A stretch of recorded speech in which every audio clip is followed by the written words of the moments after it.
अस्सलाम वालेकुम नाजरीन, आप देख रहे हैं SVFN न्यूज और मैं दोबारा एक दफा फिर आपकी खिदमत में हाजिर हूं, फरीहा इम्तियाज। आज के व्लॉग में हम बात करेंगे इंतखाबी निशान तब्दील किए जा रहे हैं। याद रहे कि इलेक्शन कमीशन इंतखाबी निशानात की अलॉटमेंट के बाद तीनों प्रिंटिंग कारपोरेशंस को बैलेट पेपर्स की छपाई का ऑर्डर दे चुका है और प्रिंटिंग का काम शुरू हो गया है।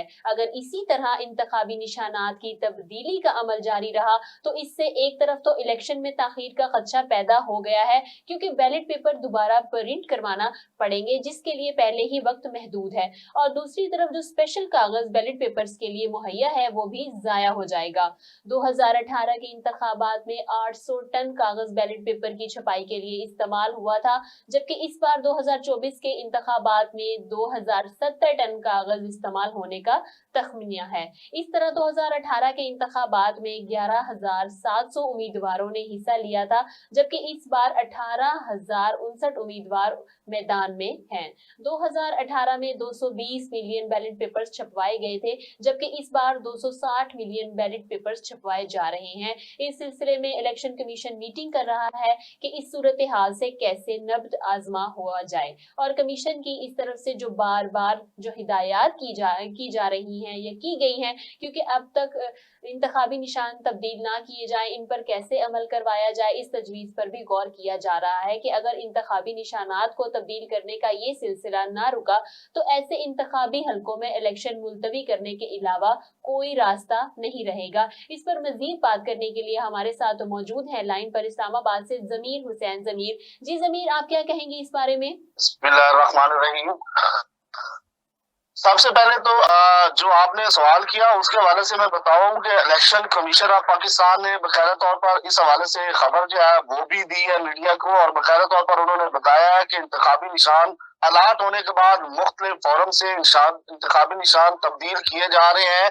और याद रहे कि इलेक्शन कमीशन इंतखाबी निशानात की अलाटमेंट के बाद तीनों प्रिंटिंग कारपोरेशन को बैलेट पेपर्स की छपाई ऑर्डर दे चुका है और प्रिंटिंग का काम शुरू हो गया। अगर इसी तरह इंतखाबी निशानात की तब्दीली का अमल जारी रहा तो इससे एक तरफ तो इलेक्शन में तखीर का खदशा पैदा हो गया है, क्योंकि बैलेट पेपर्स दोबारा प्रिंट करवाना पड़ेंगे और जिसके लिए पहले ही वक्त महदूद है, और दूसरी तरफ जो स्पेशल कागज बैलेट पेपर्स के लिए मुहैया है वो भी जाया हो जाएगा। 2018 के इंतखाबात में 800 टन कागज बैलेट पेपर्स की छपाई के लिए इस्तेमाल हुआ था, जबकि इस बार 2024 के इंतखाबात में 2070 टन का कागज इस्तेमाल होने का तखमीना है। और इसी तरह 2018 के इंतखाबात में 11,700 उम्मीदवारों ने हिस्सा लिया था, जबकि इस बार 18,059 उम्मीदवार मैदान में है। 2018 में 220 मिलियन बैलेट पेपर्स छपवाए गए थे, जब इस बार 260 मिलियन बैलेट पेपर छपवाए जा रहे हैं। इसी सिलसिले में इलेक्शन कमीशन पाकिस्तान ने मीटिंग भी की और उसमें उन्होंने मीटिंग के दौरान जो है कहा कि सूरत काल से कैसे नंबर आजमा हुआ जाए, और कमीशन की तरफ से बार बार जो हिदायत जारी की गई है कि अब इंतखाबात तब्दील ना किए जाए, इन पर कैसे अमल करवाया जाए, इस तजवीज पर भी जो है गौर किया जा रहा है। और अगर इंतखाबी निशानात को तब्दील करने का यह सिलसिला ना रुका तो ऐसे इंतखाबी हलकों में इलेक्शन मुलतवी करने के अलावा कोई रास्ता नहीं रहेगा। ये था इलेक्शन कमीशन ऑफ पाकिस्तान की तरफ से जो अपडेट दी गई, और मैं समझ रहा हूँ कि आप इलेक्शन कमीशन ऑफ पाकिस्तान ने अपना वाज़ेह तौर पे मकतब भी दे दिया है, और उसके अलावा जो है बैलेट पेपर्स की छपाई का सिलसिला जो है वो जारी है। तो यही वजह है कि अब इंतखाबात के निशान के हवाले से अगर तब्दीली का मामला है, और इस पर भी election commission of Pakistan ROs और डीआरओज को भी खसूसी हिदायत जारी कर चुका है कि वो अब तब्दीली का निशान के कोई भी नाम अगर तब्दील करते हैं कोई निशान, तो उसके लिए सबसे पहले जो है अब वो जो है इलेक्शन कमीशन ऑफ पाकिस्तान से राब्ता करेंगे और जो जरूरी हुआ उस पर अमल दरामद करवाया जाएगा। मैं समझ रहा हूँ कि इलेक्शन कमीशन ऑफ पाकिस्तान वाज़ेह तौर पर जो है अपना मौक़िफ़ दे चुका है, और उसमें जो निशानात अलाट किए गए हैं और उसको चेंज करने के हवाले से जो है वो बैलेट पेपर्स के मामलात के हवाले से मुकम्मल तौर पर आगाह कर चुका है। और इसी तरह मैं समझ रहा हूँ कि अब इलेक्शन कमीशन में जो जमातें जो है वो हिस्सा ले रही है आम इंतखाबात के हवाले से, तो उनको जो निशानात अलाट हो चुके हैं अब उनको चाहिए कि उन्हीं पर जो है वो दफा करते हुए जो है वो अब आगे बढ़े और अपनी कंपेन को जारी रखें, क्योंकि अब इलेक्शन जो है वो सर पर है और फिर निशान अलॉट जो हो चुके हैं उनको चेंज करने के हवाले से जो कैंडिडेट्स जो है वो इलेक्शन कमीशन ऑफ पाकिस्तान से आरओ या डीआरओ से राब्ते कर रहे हैं, तो वो मैं समझ रहा हूँ कि अब मुनासिब नहीं है। अब उनको मैदान जो है वो खुला मिल चुका है, वो अपनी कैंपेन पे जो है वो जोर लगाएं और इलेक्शन की तैयारियां तो हर तरह से मुकम्मल की जा चुकी है और जो निशान उनको मिल चुके हैं उस पर उनको जो है भरोसा करते हुए आगे बढ़ना चाहिए। जमीर, आपको लगता है कि ऐसे तज़हीक अमेज निशानात दुनिया देना इम्तियाजी सलूक है, जबकि ये इलेक्शन कमीशन एक्ट 14 के खिलाफ भी है? इलेक्शन कमीशन ऑफ पाकिस्तान ने जो निशानात अलाट किए हैं वो ज़ाहिर इदारा है और पाकिस्तान का एक बेहतरीन इदारा है और वो बेहतर समझता है कि अब मामला जो है सिर्फ और सिर्फ जो ये इम्तियाजी सलूक वाली जहाँ तक बात की जा रही है, क्योंकि इम्तियाजी सलूक मैं समझ रहा हूँ नहीं है, लेकिन ये है कि अब निशानात के मामलात है और फिर जो सियासी पार्टियां हिस्सा ले रही हैं उनके जो अपने जाती निशानात, जिस तरह बल्ले का निशान था, फिर शेर था, तीर था, इस तरह वो उनकी कोशिश है कि हमें सेम टू सेम वो मिले। लेकिन इलेक्शन कमीशन ऑफ पाकिस्तान जो है वो मुख्तलिफ किस्म के जो पार्टीज के साथ साथ दीगर पार्टियों को भी वो निशान अलाट किए जा रहे हैं।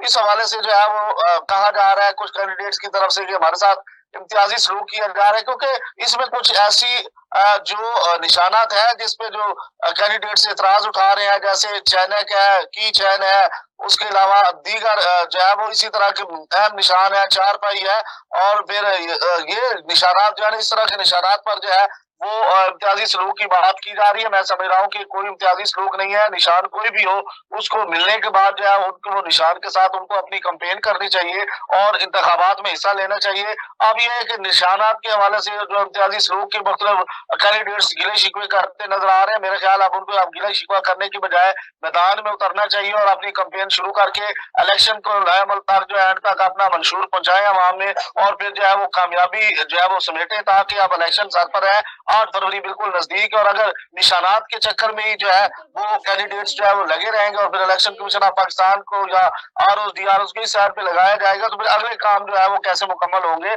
इसलिए उनको चाहिए कि अपने अपने जो है वो कैंपेन का सिलसिला जो है वो शुरू करें और ये निशानात जो उनको मिल सके हैं उस पर जो है वो इतराजात खत्म करते हुए अपने कैंपेन्स को जारी रखें। जी बहुत शुक्रिया जमीर आपका, आप इस्लामाबाद से हमें लेटेस्ट अपडेट से आगाह कर रहे थे। तो जी नाजरीन, अब वक्त हुआ है एक ब्रेक का, देखते रहिए आप SVFN न्यूज। मिलते हैं एक ब्रेक के बाद।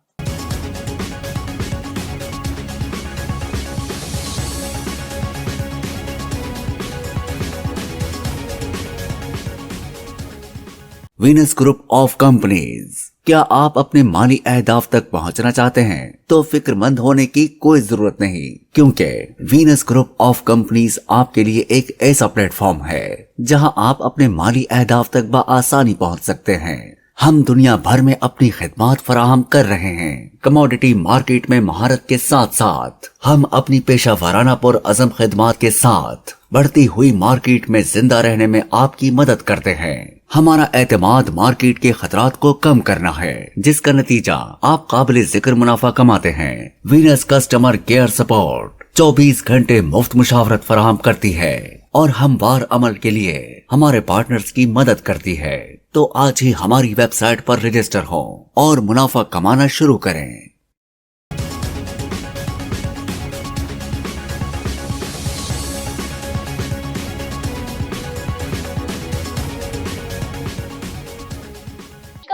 नाजरीन, टू SVFN न्यूज में आपको दोबारा से खुशामदीद कहते हैं। पाकिस्तानी सरजमीन पर रॉकेट फायर, पाकिस्तान की शदीद मुजम्मत। पाकिस्तान ने ईरान की जानिब से सरहदी हदूद के खिलाफ वर्जी पर शदीद मुजम्मत की है। तर्जुमान दफ्तर खारजा के मुताबिक ईरान की जानिब से पाकिस्तान की हदूद में रॉकेट फायर किए गए, जिसके नतीजे में 2 मासूम बच्चे जाँ बहक और 3 बच्चियां जख्मी हुई हैं। नाजरीन, पाकिस्तान में इलेक्शन की गर्मा गर्मी के दौरान ऐसी दहशतगर्दी के वाकयात का होना कितना अफसोसनाक है, इन तमाम बातों पर गुफ्तगू करने के लिए हमारे साथ इस वक्त तज्जियाकार डॉक्टर राय उमर फारूक साहब मौजूद हैं। इनसे इन तमाम मामलात पर बातचीत करते हैं। वैसे आप ये बताइएगा कि ईरान की जानिब से सरहदी हदूद की खिलाफ वर्जी की गई है, रॉकेट फायर किए गए हैं, ये सारा क्या मामला है? जी बिल्कुल, मैं आपको बताता चलूं कि ईरान की जानिब से पाकिस्तानी सरजमीन पर रॉकेट फायर किए गए हैं। पाकिस्तान की तरफ से शदीद मजम्मत की गई। है। मैं आपको बताऊं कि पाकिस्तान ने ईरान की जानिब से सरहदी हदूद की खिलाफ वर्जी पर शदीद मजम्मत की है। दफ्तर खारजा ने अपने जारी करदा बयान में कहा है कि ईरान की जानिब से पाकिस्तानी हदूद की खिलाफ वर्जी की गई जो इंतहाई तशवीशनाक है। सरहदी हदूद की खिलाफ वर्जी के संगीन नताइज निकल सकते हैं, ऐसा कहना है दफ्तर खारजा का।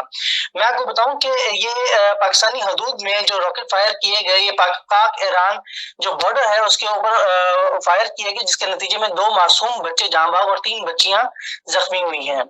इसके अंदर मामला ये है कि अब जो उन्होंने एहतजाजी रिकॉर्ड किया करवाया हमारे दफ्तर खारजा ने, तो उसके हवाले से बहुत सारे जो है वो मुतजाद बयान भी आ रहे हैं और हमें सामने है हमारे के इलेक्शन जो है वो हमारे जोरों पे है। पाकिस्तान के अंदर इलेक्शन की गहमा गहमी है इस वक्त।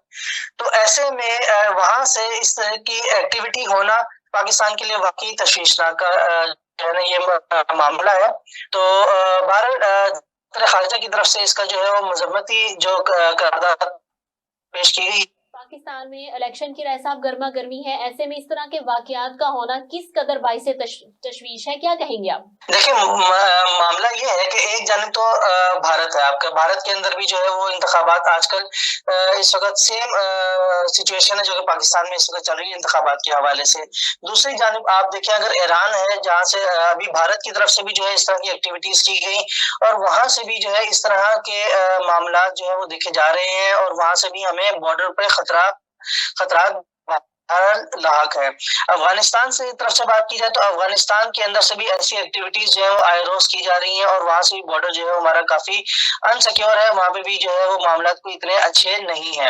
अब ये तीसरी जानिब से ईरान की जानिब से अगर इस तरह की एक्टिविटी हो रही है और ये एक बड़ी ही तशवीशनाक बात है कि ईरान की जानिब से इस तरह की एक्टिविटी का होना अफगानिस्तान और भारत की तरफ से पहले होते रहे हैं। वो ठीक है, एक बात समझ में आती है कि वहां पे हमारे खिलाफ दुश्मनी का अंसर पाया जाता है, लेकिन ईरान की जानिब से ऐसी एक्टिविटी का होना एक बहरहाल तशवीशनाक बात है। और ऐसे वक्त में जबकि पाकिस्तान में इलेक्शन का जो है वो दौर है, तो इलेक्शन के दौरान ऐसे मामला का वहां से फायर होना, वहां से एक्टिविटी ऐसी परफॉर्म की जाना, मैंने जैसे पहले कहा वाकई तशवीशनाक है। जी ऐसा भी दफ्तर खारजा की जानिब से क्या इकदाम किए जा रहे हैं इस बारे में? बड़ी माजरत के साथ दफ्तर खारजा की जानिब से हमेशा जो है ये इस तरह का बयानात ही आते हैं, चाहे अफगानिस्तान हो, चाहे भारत हो, चाहे कहीं से भी हो। हमारी दफ्तर खारजा जो एक होता है हमेशा तशवीश का ही इजहार करते रहते हैं। भारत के खिलाफ जो है जब भी मामला ऐसे होते हैं लोग सिर्फ तशवीश का इजहार करते हैं, हम कोई स्टेप नहीं उठा पाते। और अफसोस की बात तो ये है कि अफगानिस्तान जैसे मुल्क के खिलाफ भी हम सिर्फ तशवीश का इजहार करते हैं, जो कि नाकाफी है। हम लोग इसी तरीके से अगर स्टेप बैक रहेंगे, इसी तरीके से अगर हम बैक फुट पे रहेंगे, उसके अंदर अगर हम देखें तो एक जो मसला है वो हमारी अपनी वर्थ का भी है। जब हम लोग दुनिया के अंदर इस तरीके से झुक के रहेंगे, आपको याद होगा बेगर्स आर नॉट चूजर्स वाली बात है, तो बहरहाल अगर हम इसी तरीके से झुक कर रहेंगे, हम लोगों की बात के अंदर वजन नहीं होगा, हमें कोई सीरियस नहीं लेगा। तो यही मामला अब अफगानिस्तान ने भी देखा देखी जो है वो पकड़ ली है और अब ईरान के भी सामने आपके सामने। बहरहाल हमारे जो दफ्तर खारजा की जानिब से अगर हम इसके वाक़े की बात करें तो सिर्फ और सिर्फ तशवीश का इजहार किया गया और उन्होंने इतना कहा है कि इसके खुमियाजा भुगतना पड़ेगा। अब ये गॉड नोस बेटर के खुमियाजा कैसे वो भुगतेंगे, फिलहाल तो हम ही जो है वो दुनिया में रुसवा हो रहे हैं। जी बहुत शुक्रिया राय साहब आपका, राय उमर फारूक साहब आपका, आपने हमें आगाह किया इन सारे मामलात से। तो जी नाज़रीन, आज के व्लॉग का जो सफर था वो यहीं तक था। कल आपसे दोबारा मुलाकात होगी नए व्लॉग में नए टॉपिक्स के साथ। तब तक के लिए इजाजत दीजिए, अल्लाह हाफिज।